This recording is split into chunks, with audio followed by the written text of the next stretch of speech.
Hello viewers, সবাইকে স্বাগতম whole বেকার জিআই মাই ইউটিউব চ্যানেল এর পক্ষ থেকে। এখন যে বাইকটা দেখতেছেন আপনারা, এই বাইকটার সাসপেনশন যে ভিতরের মোটা স্প্রিংটা থাকে সেটা বের হয়ে গেছে। এই স্প্রিংটা কেন বের হয়েছে?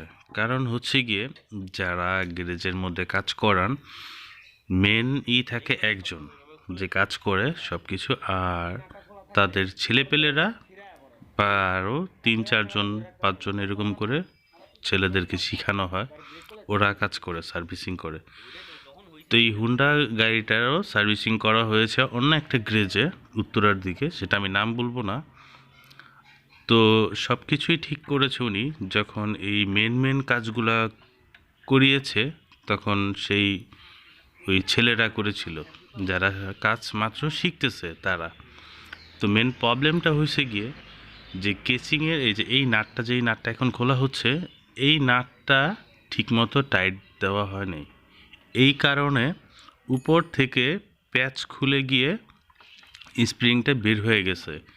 তো এই দুর্ঘটনা কি শুধু বাইকারেরই দোষ? রাস্তাঘাটে যে কোনো সময় দুর্ঘটনা ঘটতে পারে, শুধু বাইকের কারণেও হয়ে থাকে অনেক সময়। এই কাজটা যে করছে ছেলেটা হয়তো জানে না যে নতুন শিখতে আসছে, এই কারণে সে বুঝতে পারে নাই কী ধরনের বড় দুর্ঘটনা হয়ে যেতে পারতো। এই বাইকটা রানিং অবস্থায় এরকম হয়ে গেছে, আল্লাহ তাকে সহায়তা করছে বিধায় তার কোনো সমস্যা হয় নাই, সে স্লোভাবে চলে আসতে পারছে এখানে, নইলে বড় কোনো দুর্ঘটনা ঘটে যেতে পারতো।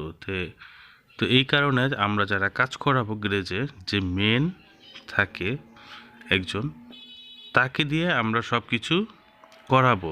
ওই আশেপাশে যে 4-5 জন ছেলে রাখে তাদেরকে দিয়ে তেমন একটা কাজ করাবো না। তো আমরা এটা সব কিছু না টাইট টুইট দিয়ে ঠিক করে দিয়েছি। তো মাঝখানের যে এখন যেই হোল্ডার ঢুকতেছে, এটা ভালো মতো টাইট দিতে হয়, নাহলে প্রেসারে আপনার উপর থেকে নাটটা খুলে যায়। এই কারণে আপনারা সাবধান থাকবেন, সবসময় গ্যারেজের যে মেন তাকে দিয়ে কাজ করাবেন, ওই ছেলেদেরকে সহজে দিবেন না। ওরা ভুংবাং 420 করে বুঝিয়ে দেয়।